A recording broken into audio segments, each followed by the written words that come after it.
There's a number of words in Hungarian that can be traced back to a Chinese origin, even if they came to Hungarian via another language or via several languages. This video is a brief introduction to such words, to show how far words can travel and how complex language contacts can be. So if you're interested in this, keep watching.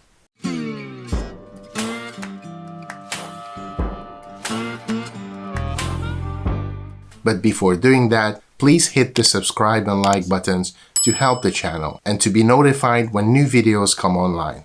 There are not a lot of Hungarian words of Chinese origin, and this is mainly because it seems that the two languages have never been in direct contact.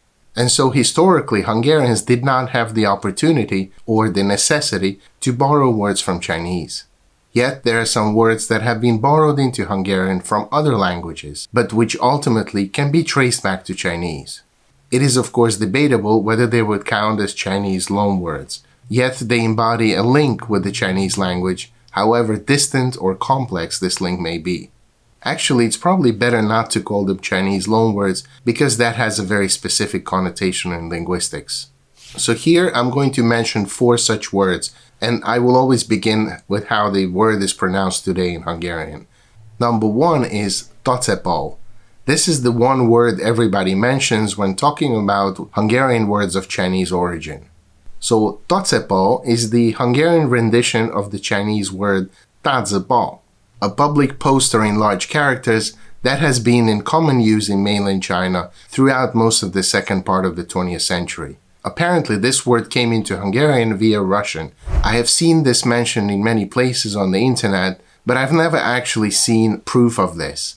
And it would be interesting to look at it, especially since the spelling of the Hungarian word does not really suggest Russian as the origin. But it may be, I just don't know. In any case, this is a special kind of word which is not really used in Hungarian for Hungarian things. It appeared within contemporary discourse on communist China. For example, I found a Hungarian article from 1958 that mentions the word, although it also immediately explains it, suggesting that it was not in common use yet. In the Hungarian word, no effort is made to reproduce the original Chinese sounds. And after decades of use, there is a very specific convention of spelling it, and so we can be sure that the Hungarian word Tacepao will continue to be spelled the way it has been spelled for the past decades. The Hungarian pronunciation is simply following the way it is spelled, and so it is pronounced Tacepao with a strong accent on the first syllable. Example number 2 is ketchup. This is a word that came into Hungarian from English, but to English it probably came in the 17th century from a Chinese dialect, whether it was Cantonese, Hakka or Fukienese, or from Malay, but ultimately also going back to a Chinese prototype in some dialect.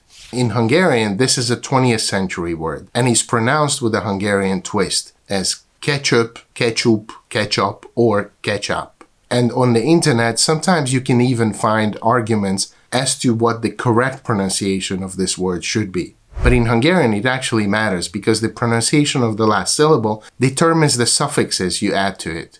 So if you say it as ketchup, then to say I would like some ketchup, you would need to say kérek ketchupot. So the accusative suffix indicating that the word is an object would be öt.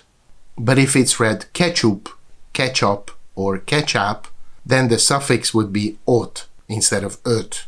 So it would be ketchupot or ketchupot. And of course now things are getting complicated by English reasserting itself and correcting some of the words that originally came from English. But if I remember correctly, when I was a kid, we would pronounce this word as ketchup or ketchup. And actually this is how we spelled it too. The English spelling became common somewhat later, when different foreign brands of ketchup became available in supermarkets. And now the Hungarian spelling is only used for effect, as a joke or in some slang meaning. Example number 3 is tea. This is the standard Hungarian word for tea, and it was borrowed into Hungarian from English.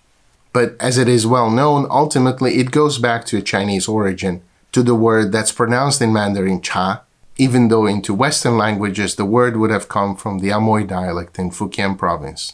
In Hungarian, the pronunciation follows the English spelling, and so it's pronounced teo.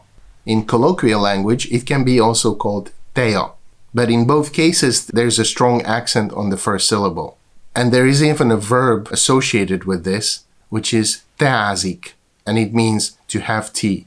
Obviously, as in most modern languages, this is a very common word, and it's part of the everyday lexicon. But the same word was reborrowed into Hungarian as part of compounds like iced tea, and then the new pronunciation actually follows the English pronunciation. So iced tea in Hungarian would be iced tea, which is basically identical to English except maybe the lack of the aspiration after the T. So it's not iced tea, but iced tea.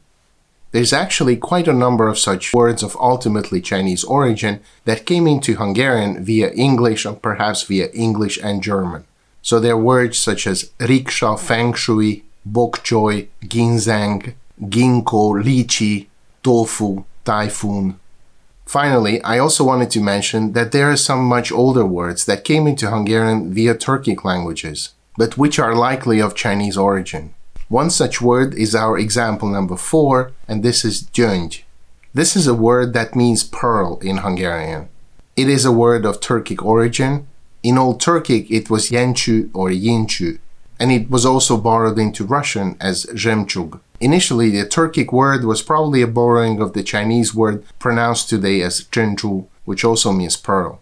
Of course, in Hungarian, the word is part of the everyday language, and so nobody thinks about its origin. Most people are probably not aware that it has anything to do with Turkic or Chinese languages. Okay, so these examples were really just to show how far Chinese words can travel in time and space, and how unrelated languages can share some vocabulary. Hope this was useful. Thank you for watching, and see you next time.